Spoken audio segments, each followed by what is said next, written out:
नमस्कार दोस्तों, स्वागत है आपका गुरुकुल स्टेनो एवं टाइपिंग क्लासेस जोधपुर में। आज के इस डिक्टेशन में कॉमा के लिए कॉमा और विराम के लिए स्टॉप बोला जाएगा। तो चलिए शुरू करते हैं। आपका डिक्टेशन शुरू होगा 5 सेकंड बाद। शुरू। एक राज्य का राजा बड़ा सनकी था। स्टॉप। उसे रोज नई कहानी सुनने की लत थी। स्टॉप। अनेकों शहर से किस्से कहानी सुनाने वाले उसके पास आते और उसे रोज नए नए किस्से कहानी सुनाया करते थे। स्टॉप। बदले में राजा उन्हें इनाम देता था। स्टॉप। एक बार राजा को लंबी कहानी सुनने की सनक सवार हो गई। स्टॉप। उसने शहर में ढिंडोरा पिटवा दिया कि जो भी उसे सबसे लंबी कहानी सुनाएगा उसे मुंह मांगा इनाम दिया जाएगा, कॉमा, मगर जिसकी कहानी पसंद नहीं आएगी, कॉमा, उसे 1 माह के लिए जेल की हवा खानी होगी। स्टॉप। यह सुनकर देश विदेश के बहुत बड़े बड़े और धुरंधर कहानीकार वहां पहुंच गए और उन्होंने राजा को लंबी लंबी कहानियां सुनाई, कॉमा, मगर हर कहानी को सुनने के बाद राजा कह देता कि यह कहानी तो बहुत ही छोटी है, कॉमा, अच्छी नहीं है। स्टॉप। दरअसल कहानियां तो खूब लंबी और मजेदार थी, किंतु राजा ने सोचा कि कहानी तो सुन ली, कॉमा, अब इनाम देने का क्या लाभ। स्टॉप। राजा इनाम नहीं देना चाहता था। स्टॉप। इस प्रकार कई कहानीकारों को उसने कारागार में डलवा दिया। स्टॉप। उसी राज्य में एक गरीब किसान रहता था और साथ में उसका लड़का भी रहता था। स्टॉप। वह लड़का बड़ा समझदार था। स्टॉप। लोगों की बातें सुनकर वह समझ गया कि राजा जानबूझकर हर कहानी को छोटा बताकर इनाम देने से बच जाता है। स्टॉप। अतः उसने सोचा कि वह राजा को कहानी सुनाने जाएगा और ऐसी कहानी सुनाएगा, कॉमा, जो कभी खत्म नहीं होगी। स्टॉप। पैरा। वह राजा के महल में गया और दीवान के पास जाकर अपना नाम लिखवा दिया। स्टॉप। दीवान ने उससे कहा कि तुम्हें महाराज की शर्त तो मालूम है ना। स्टॉप। अगर तुम्हारी कहानी अच्छी और लंबी नहीं हुई तो तुम्हें जेल की हवा खानी होगी। स्टॉप। इस पर उस लड़के ने कहा कि अगर महाराज कहेंगे कि मेरी कहानी खूब लंबी है तो मैं मन चाहा इनाम लूंगा। स्टॉप। दीवान ने कुटिलता से मुस्कुराकर कहा, कॉमा, हाँ बिल्कुल। स्टॉप। फिर उस लड़के से शर्तनामे पर हस्ताक्षर करवा लिए। स्टॉप। दूसरे दिन कहानी सुनाने का समय तय हो गया। स्टॉप। हर बार की तरह सभी दरबारी और कुछ प्रजाजन महाराज के महल में एकत्रित हो गए और उस लड़के ने कहानी बोलनी शुरू कर दी। स्टॉप। सभी को विश्वास था कि इस लड़के का भी कुछ देर बाद वही हाल होगा जो पहले आए कहानीकारों का हुआ है। स्टॉप। यानी वह भी कुछ देर के बाद कारागार में पड़ा दिखाई देगा। स्टॉप। मगर वह लड़का भी बड़ा सूझबूझ वाला था। स्टॉप। वह भी राजा के लिए ऐसी कहानी छांट कर लाया था कि सुनते सुनते राजा ऊब जाता। स्टॉप।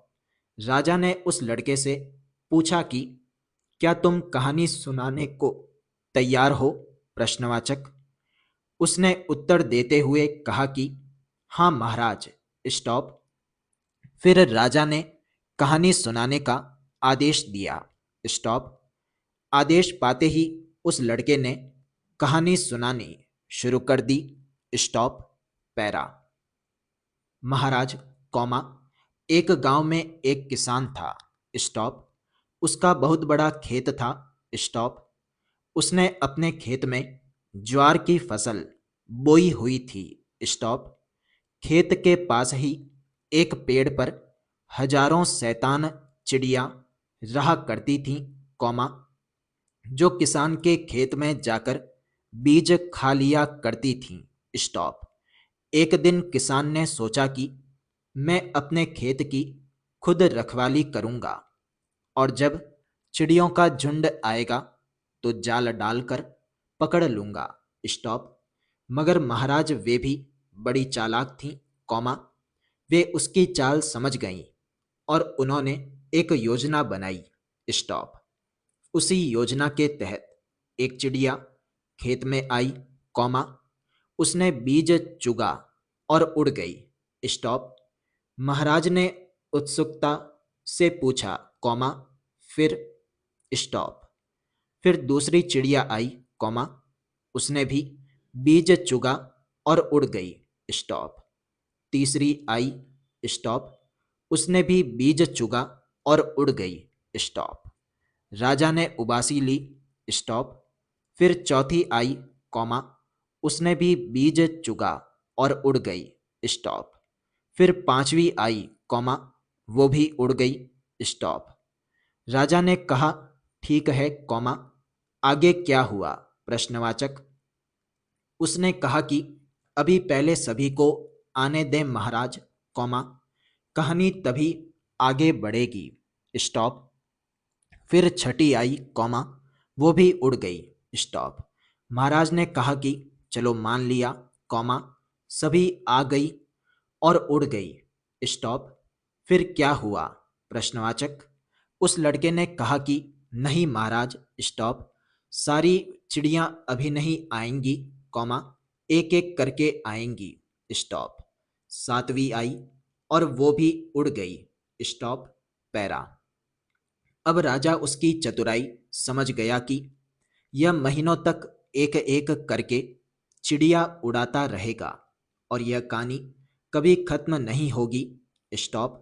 मैं इसे दंड भी नहीं दे सकता। स्टॉप।